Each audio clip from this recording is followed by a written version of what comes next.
Hey everyone, I'm here with AJ Orr. He is the operator of an IT services company focusing on cybersecurity. They are an international company that focus on small businesses, technically 500 employees or less, and they are experts in cybersecurity during all of the COVID um, uh, nest that is going on right now. And in these challenging times, it is very helpful to have somebody who knows what they're doing, what they're talking about with cybersecurity, and to help everyone in general needs to stay aware of threats and things that are going on. So, AJ, thanks for being here today. Thanks, Ted. I appreciate you having me. Absolutely. So, let's dive right in. Basically, I wanted to talk about various issues that maybe you've seen, things for people to be aware of as they're going through this, staying at home, being online more. There's also potential for more online threats right now. I mean, I myself has even seen more spam from whether it be emails or even text messages. It seems like people are reaching out even more now. What are some of the things you've noticed in your line of work? So we've seen a huge increase in what we consider to be cyber criminal activity. And like you said, whether that's either coming through text messages, emails, even through social media platforms, that we've seen things start to come through where you just got to be careful of where it is that you're clicking, what you're clicking on, and how you're interacting with some of this stuff. Because the cyber criminals, what they're focusing on right now, I mean, this is really their heyday. Yeah. Because right now they realize that well, I mean, when you think about it, you've got a workforce that is now operating in a fashion that they're not accustomed to working in. So they're working from home. Nine times out of 10, they're working off of a device that they're normally not working off of. So it's probably a personal device. They're working outside of the confines of an office where there's more security.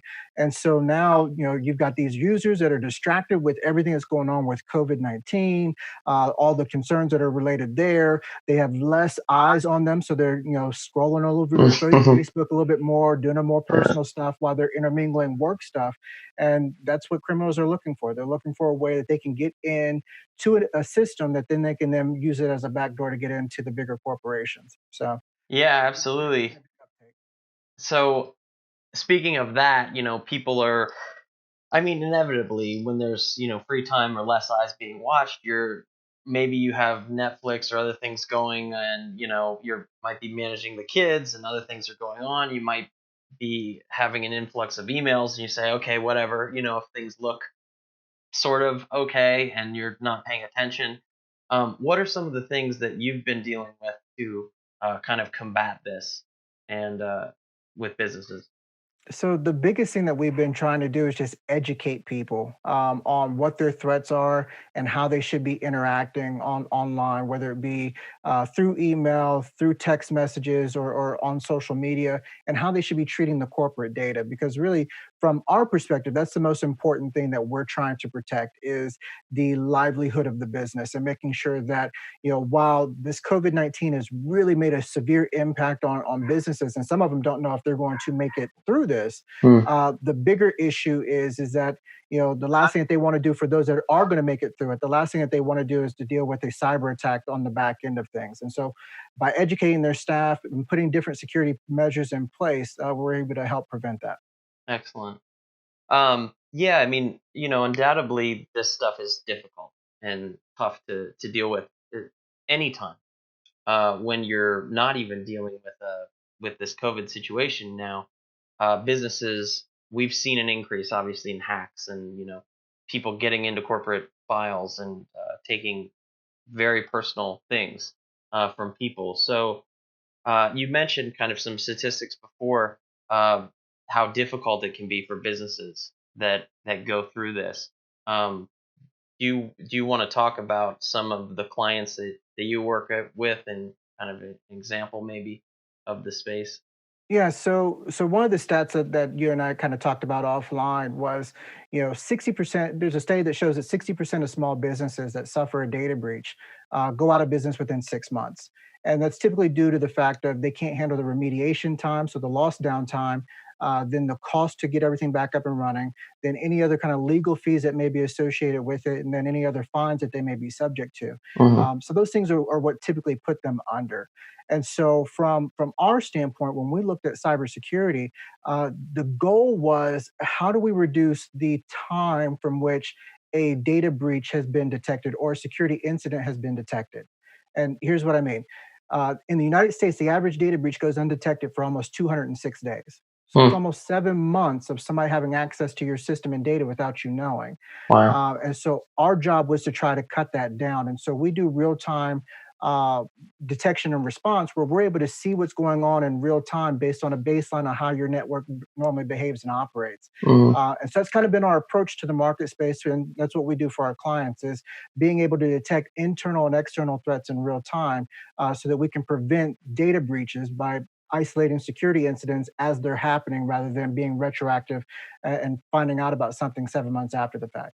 Yeah, no, that's very important. Um, so a little bit of talk about network traffic, if there's any issues there that you might have seen. Um, we've been saying, like New York Times had a report basically saying that the network traffic has increased. Cloudflare also said there's been 30% plus increases in peak internet usage. So bandwidth is kind of, I mean, is bandwidth limited, or how does that work? Like with companies, and you're using all these people now that are working from home. They're using their own internet, right? Maybe they have a Right. VPN. Maybe talk a little bit about that. Well, and so when we talk about bandwidth, you have to understand that and really look at it more like a highway system rather than this fictitious thing out there in the ether.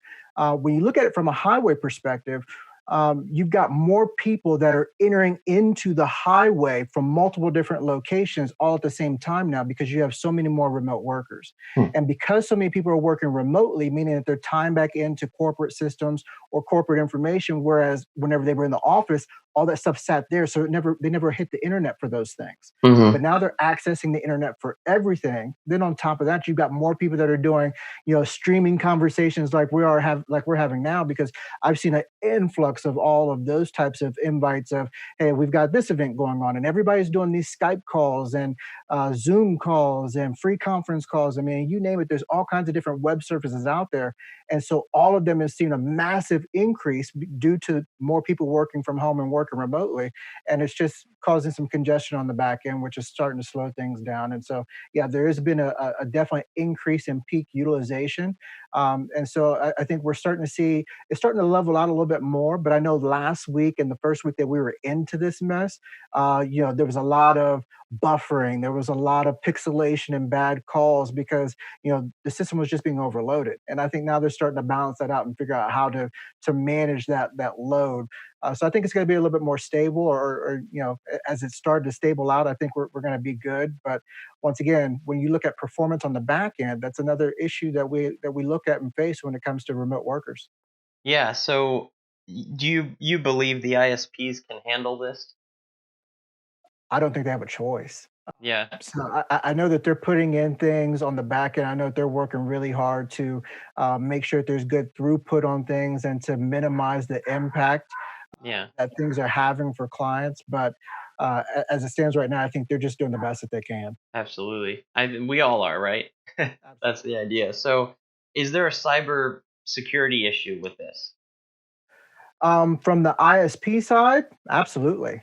You've got the denial of services types of attacks that are always trying to be implemented against internet service providers just to shut down their services. So, have they seen an increase? I'd venture to say, yeah, just because of now their systems are being overloaded with all these other things that I'm sure criminals are trying to capitalize on that. But uh, those guys typically, I mean, they've got really good systems in place for cybersecurity. They've got big teams that are watching this stuff 24/7, 365, trying to catch things in the act and reduce exposure and minimize and mitigate damages. So while I think they're definitely seeing an increase in attacks and attempts, Mhm. I think they'll be in good shape. That I have confidence in what they're doing. Excellent.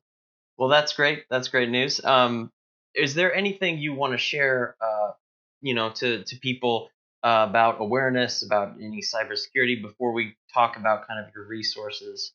and that sort of thing. I would just say, the biggest thing that you have to look at right now is just being aware that there's an increased security threats. And as you being a new remote worker, for those that are now in the market of working from home that aren't normally used to it, there's a reason. I've had plenty of conversations where people are like, "Why haven't we done this years before?" And yes, the technology was there, but there's an inherent risk that comes along with putting people in remote situations and things that are outside of the company's control, like the network that you're connecting to. I don't know if your home network is secure. And so there are little things that you should be checking to make sure that you're putting yourself in the best position. Right now, the number one attack method that criminals are using to get viruses on the machines and trying to get back into systems are emails. So you really got to be diligent about what you're doing with emails and how you're interacting with those. And then just don't click on random stuff. Be careful what you're clicking on with social media because all those links and all those websites are not legit. Mm. And criminals are taking advantage of that. So I would say if there's one thing that I want to stress to everybody and that we've been stressing for the past week and a half, it's just being aware of what you're doing and realizing that every click that you make could have a possible impact on the business that you work with. Yeah, and that's good news. That's good advice basically from the internet, and it's good advice for this whole COVID situation is that your actions impact others. 100%. Um, so yeah, it relates That's a good everywhere. point there. I think Yeah. that's a good point that I think that as a society, I think our viewpoint is starting to change now because, before I didn't really think too much about the actions that I took, how they could have a direct impact on you and your family. I Mhm. mean, if I did something, before I didn't really think about it, but now it's like if I catch this thing and I'm put myself in a position where my paths and actions cross interact with your parents or grandparents and then now because of my carelessness I impacted your family directly. That's gut wrenching. I think that Yeah, now we're starting to see that we really are that connected as a society, which is a good thing. I think and enlightening and getting people to think of more of a global picture and outside of just themselves. I think that's a good thing in the long run. absolutely. Very good words. So on that note, AJ has provided some free tools that are very helpful for everyone to look at and download, which will be in this show notes section. You can just download those. Also, check out AJ's site and LinkedIn and all that. AJ, how do people get a hold of you? So if you want to take a look at the resources, they're free resources. It's simpleplanit.com /resources. And so over there, I think there's 5 pieces that we put together that are free to download, meaning we're not going to ask you for your email or anything else like that because we're not trying to build a list off of this. We really just want to get good content and information out there so people can be safe. If you have any questions whatsoever, feel free to hit me up. I'm on LinkedIn, AJ, A-J-A-Y-O-R-R is where you can find me on LinkedIn. If you've got questions, you can shoot me an email. Um, AORR at simpleplanit.com is my direct email. So you can shoot me a message if you've got any questions whatsoever. Those are the best ways to get a hold of us. Yeah, Brilliant. AJ, thank you so much. no, I appreciate this. Yeah, I appreciate it. If you got any other questions, like I said, if anything that we can do to help, feel free to reach out to us. excellent. Be well. Thanks, you too.